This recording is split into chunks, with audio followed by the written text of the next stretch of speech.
I, for the life of me, cannot believe for the entire month of April I have not posted a single video. I have made posts on my community tab, but I did not make a video. I thought I did. I thought my video on Shy Girl was uploaded in April, but that was like the tail end of March.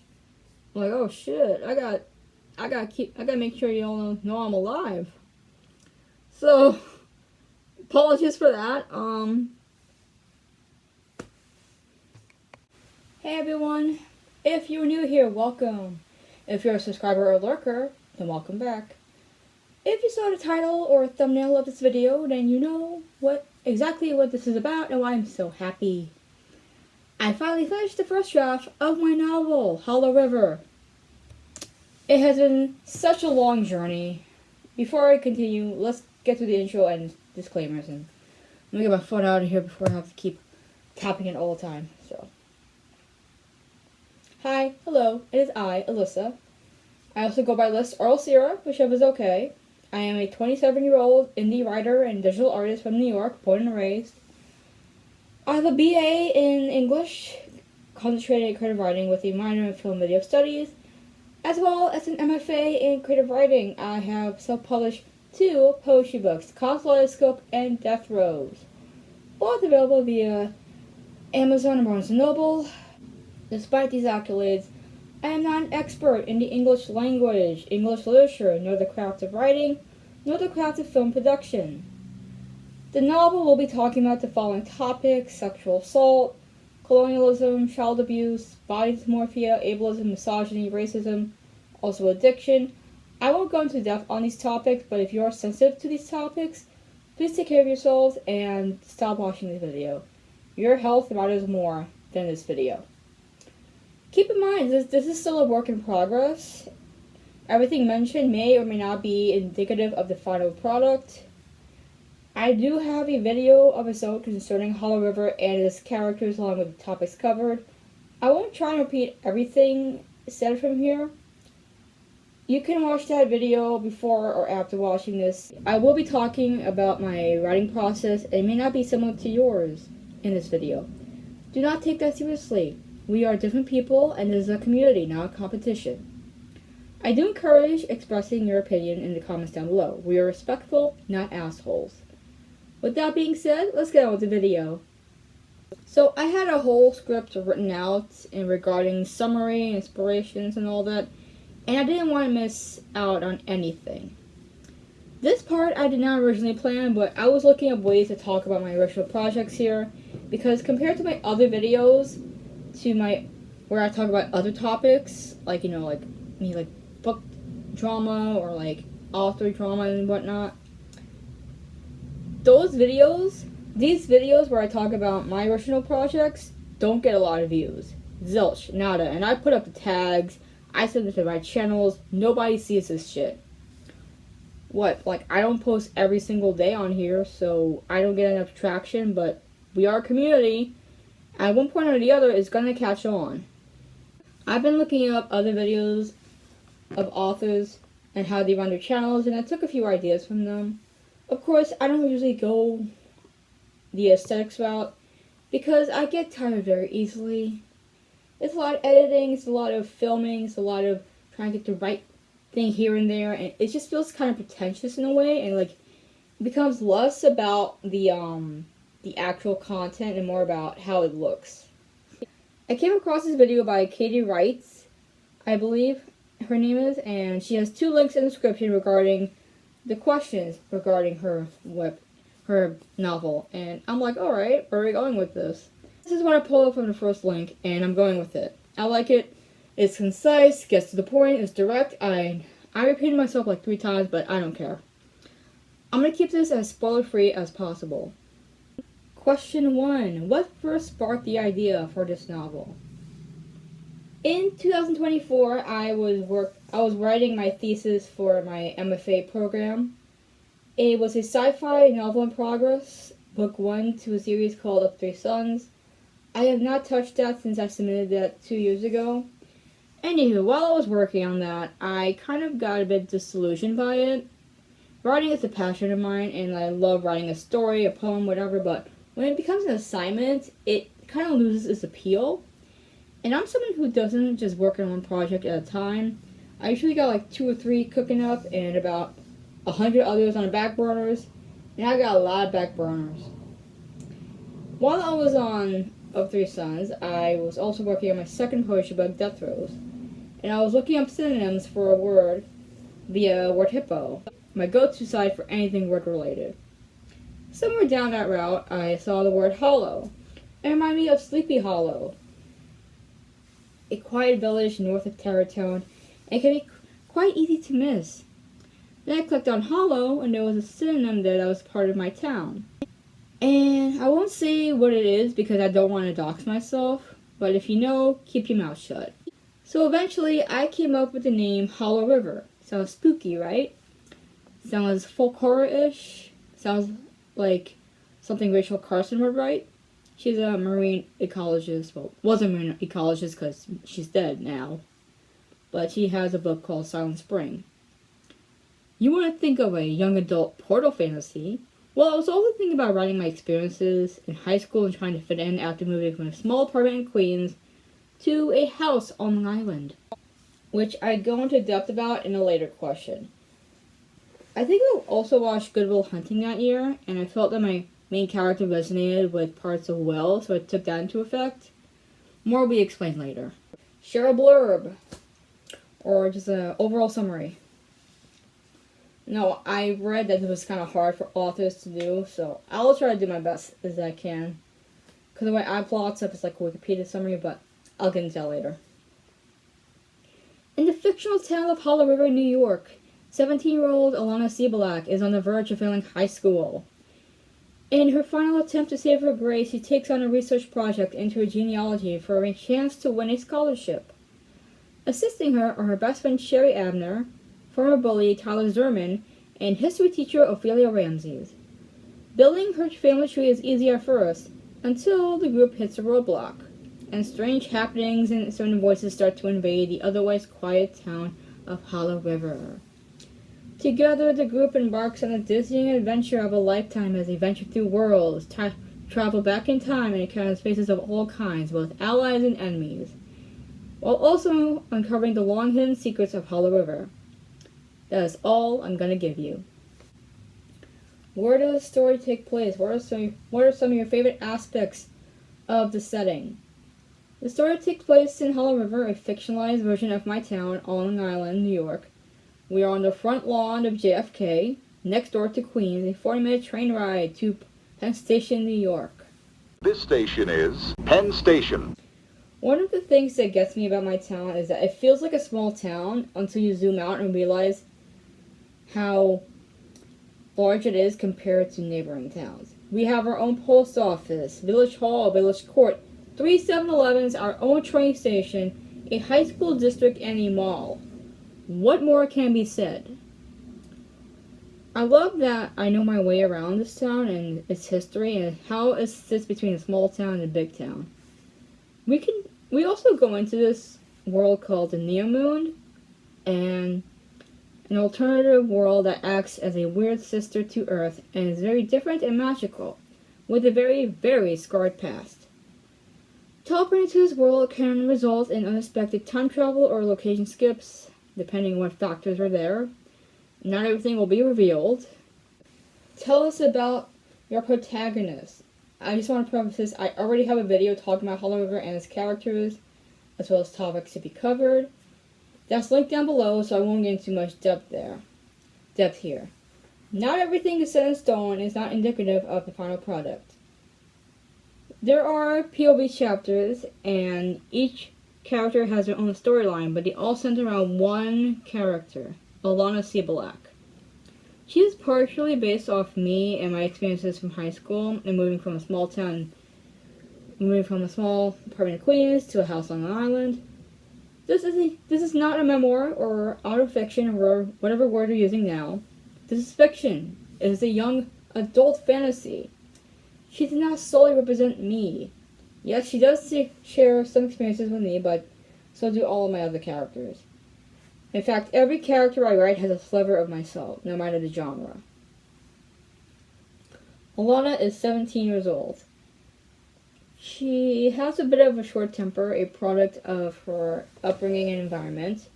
She has ADHD like me, as well as some form of trauma disorder. You could say PTSD or CPTSD, but there are more trauma disorders that can affect memory and behavior of a person based off traumatic experiences. She is a New York-born Trinidadian, and her ancestors trace back to India, including a mythical part of India. This is a fantasy, and that means magical powers. Alana has shadow powers. She can manipulate her own shadow and that of inanimate objects, excluding plants, and look into other people's shadows. Not everyone, but we'll get into us in a second. Besides that, she is a loyal person, strong, very doubtful of herself. She's had to fight her own battles after becoming exhausted being a people pleaser. You gotta let the steam out. When her bully Stephanie pushes her one day in 8th grade, that's when Alana becomes the grumpy, violent bitch of Hollow River High School. Now everybody wants to fight with Alana herself.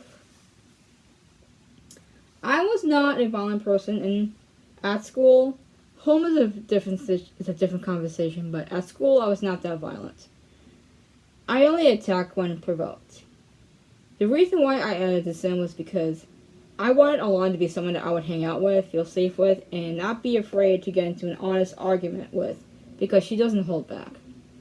It's a bit alternative in a way that I was looking back in my life and asking myself, how would I approach a situation if I were to start over? Because I have a lot of experiences. I did not want to push all that into one character, so I split her up and made them besties until the end. Also, when I was writing this book and looking back on my experiences, I was telling myself, a lot of people should have been beat up more. I should have punched a lot more people growing up, and I didn't. I held back, and that caused a lot of problems. Sherry Abner is Alana's best friend since 8th grade and is seen as the weaker of the two since she doesn't fight her own battles often and stands down. In the beginning of the story, she's described as residing in Alana's shadow because she's so used to Alana fighting her battles. Throughout the story, Sherry and Alana often argue and take out their frustrations on each other. I kind of sound as a bit of like an old married couple. In my video about this, I talk about female relationships and how I didn't want to conflate abuse with love. Sherry's main problem is her addiction to painkillers. This is something I dealt with, and I won't go into too much detail. The last time Sherry overdosed, Alana was there to save her and call for help. That was 2 years ago, and Sherry was cleaned up until a certain Halloween party brought the monkey back on her shoulders. Sherry is fearful of Alana because she knows her best friend risked their friendship to save her, and so she keeps that secret. But the guilt and the relapse are eating her alive. Before Alana arrived in Hollow River, Sherry was the best friend to Stephanie. In 8th grade, when Stephanie bullies Alana because Alana doesn't want to be her friend, Sherry steps in and switches sides. Sherry also holds a grudge against Tyler Zerman, who used to be Stephanie's friend until a certain incident.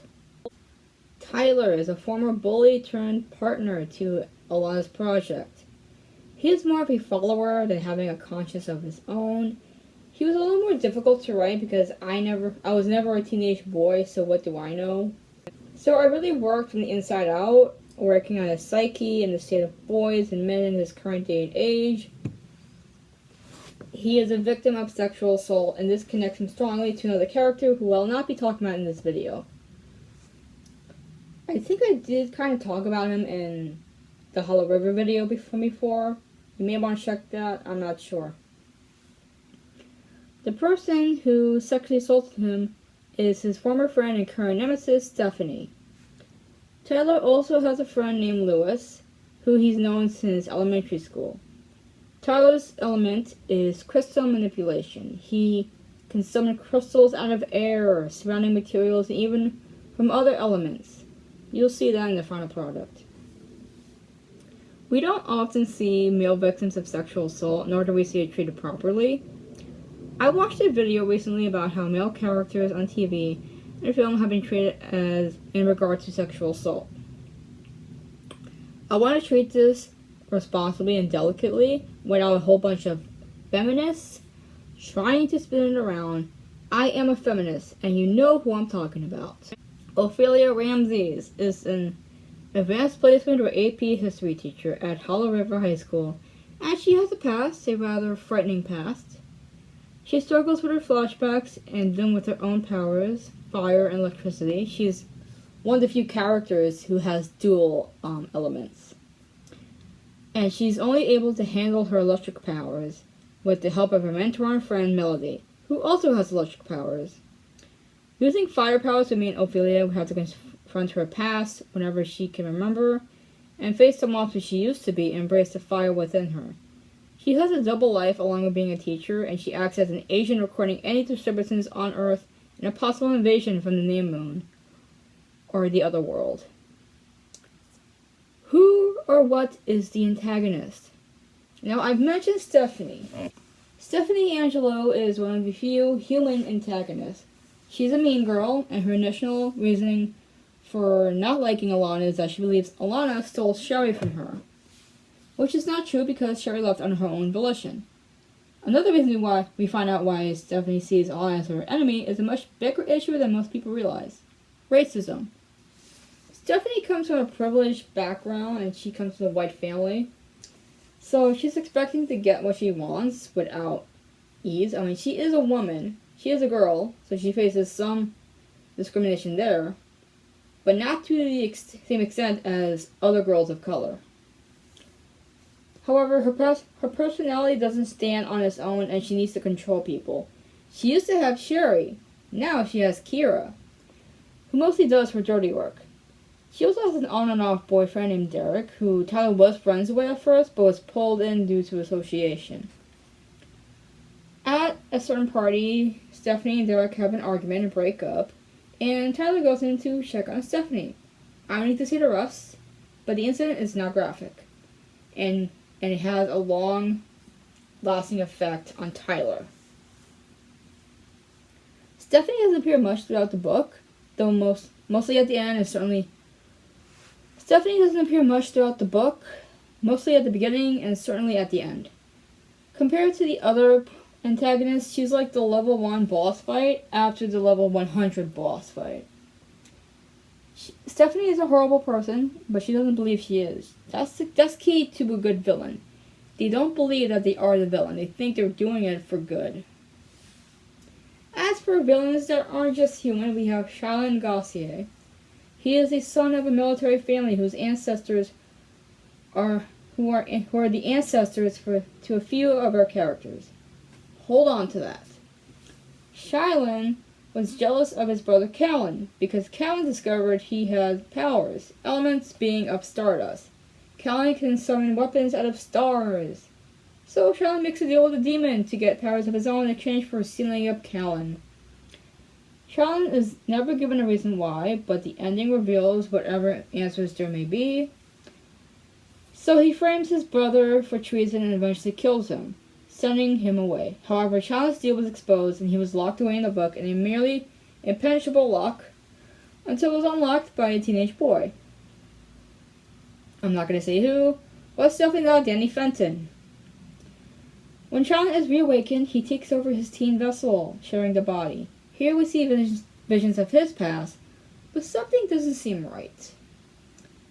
Marley, or who sometimes go by Walter, is a scientist who used to work with Ophelia's friends until he was kicked out of a project deemed too dangerous. He's out for revenge and tries to reclaim his first love, who was a bit too close to home for one of our characters. And also reveals a secret there, but I can't tell you everything. What excites you most about this novel? Hopefully getting it published. Also, getting to draw my characters and talk about them in full detail. Writing about New York in a way that feels personal to me.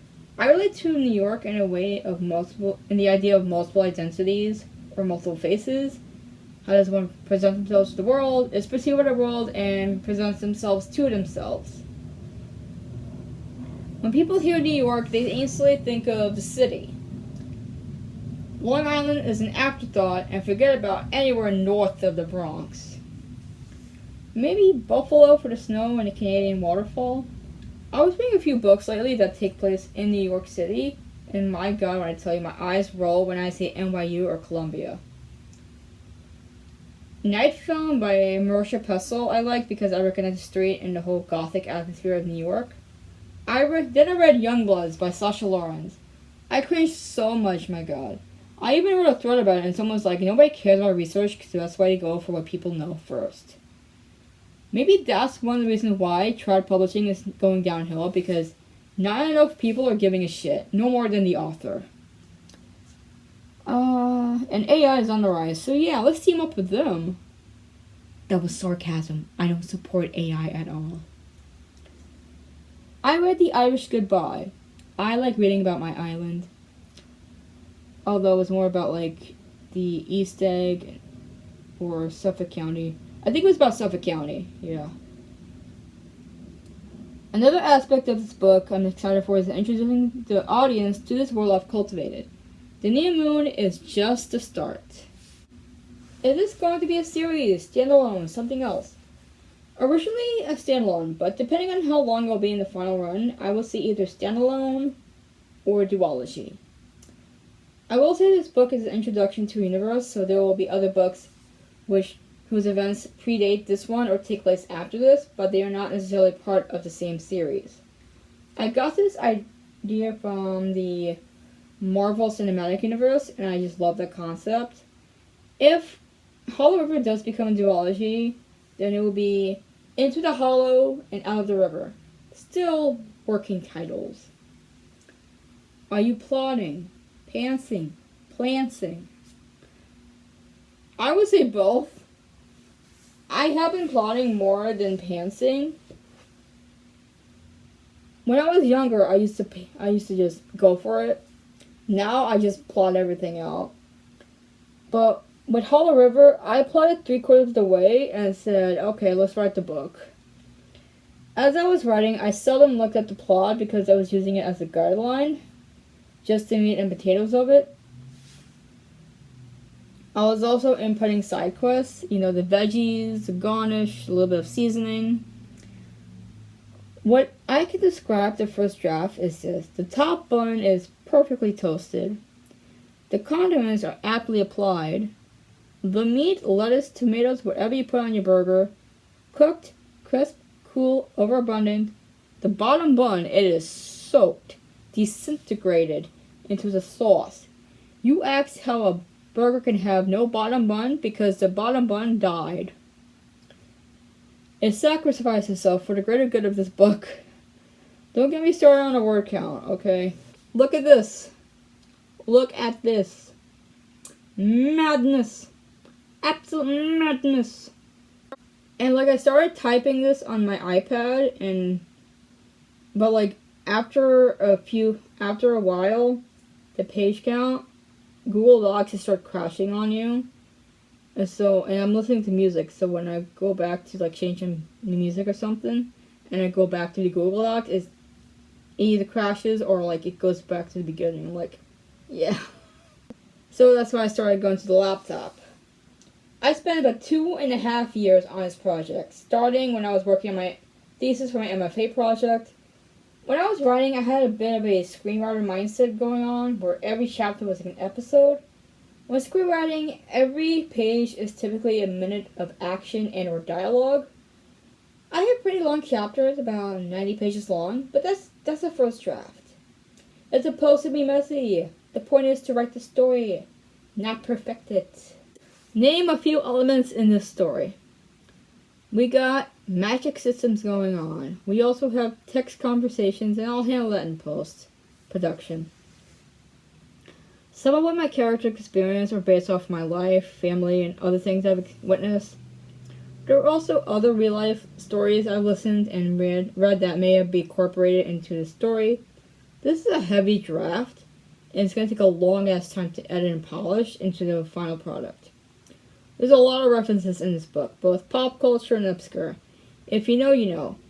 I think about Tamsin Muir's The Locked Tomb series when I think about this. It's an interesting combination of sophisticated high fantasy settings with modern 21st century lingo.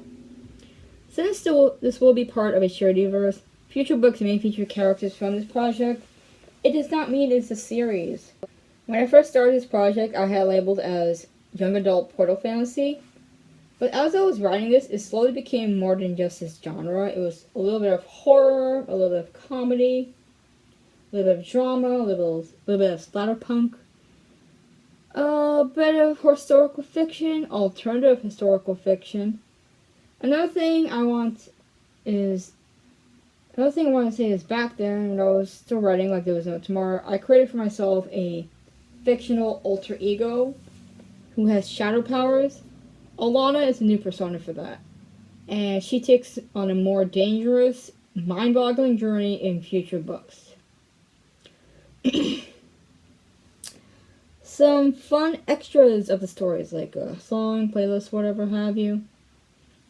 I do have a playlist that lists every song quoted or referenced in this story. A good chunk of my characters are metalheads, so expect that. I created this this teaser cover. I used Medibang. There will be more art regarding this book in coming months or years, whatever. That'll be out when it's out. And just to remind you, I have not used AI for any part of this project. No generative AI. All human mind. You may see some of my art in upcoming videos on this channel. I'm also working on poems based on the chapter titles and the title of the draft as well. It's just a way to run off the stress, you know? There has been one song in mind for much of the draft, and that is No Loss, No Love by Spirit Box. It talks about isolation, apathy, and the dual identity of an island in relation to its mainland. The band is based in Vancouver Island, British Columbia, and I draw this comparison to Long Island, where I live. Long Island has this dual identity because two of the counties, Queens and Brooklyn, are part of New York City, while the other half is what everyone knows as Long Island. There are even towns such as Floral Park, Belrose, and that are kind of split in the middle. And there are towns that are so close to the border, and people are like, yeah, this is Queens.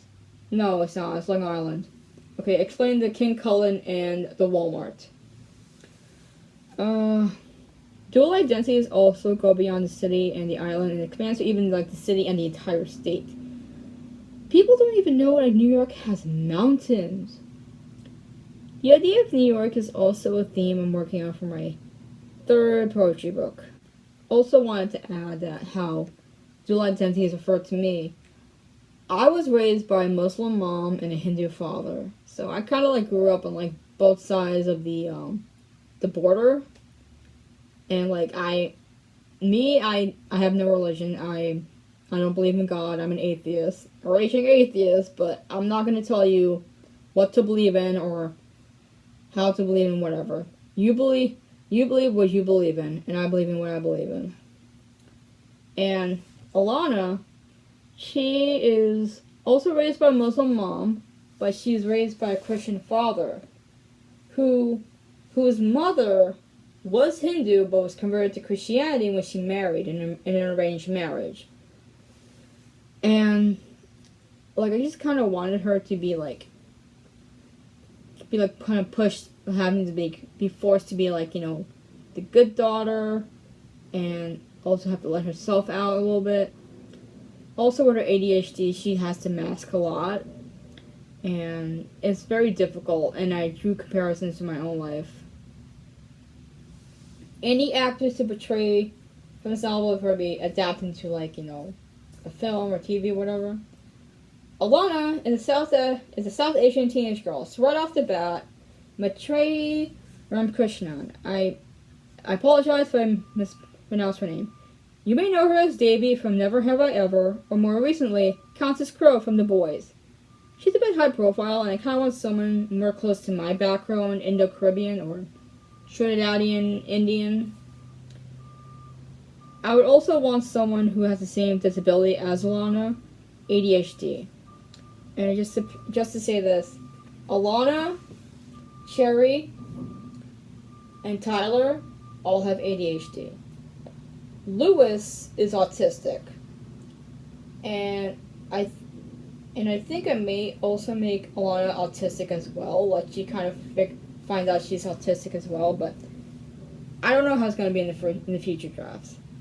For Cherry, I was thinking Alila Brown. I know her as Maria from the third Sonic movie, and she did a phenomenal job as Maria. She's a little grown up now, so she might be like the appropriate age to play a 17-year-old high school girl. I would not go with McKenna Grace. I have nothing against her, but she's been in so many projects. I would rather go with someone who has less of a profile than her.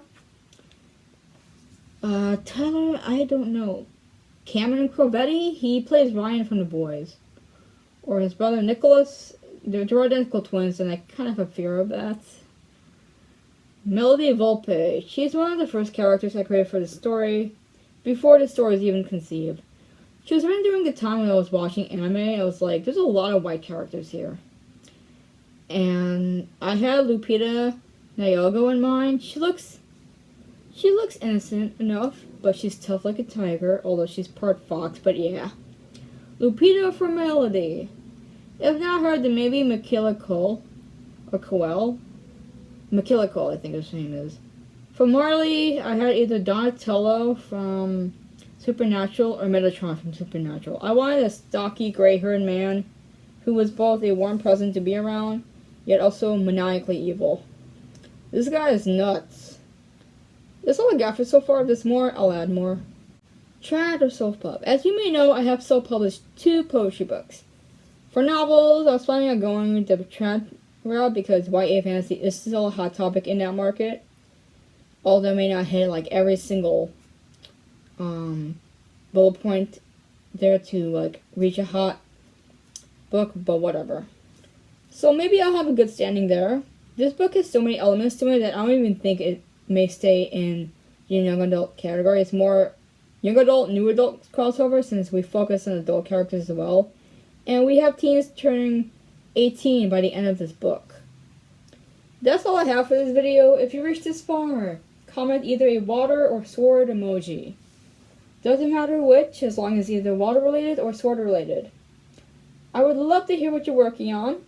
Let's get connecting, let's get chatting. Most likely, by the time this video is up, I'll be self-editing the first draft so I can have a shorter, slightly refined draft for an editor to look at.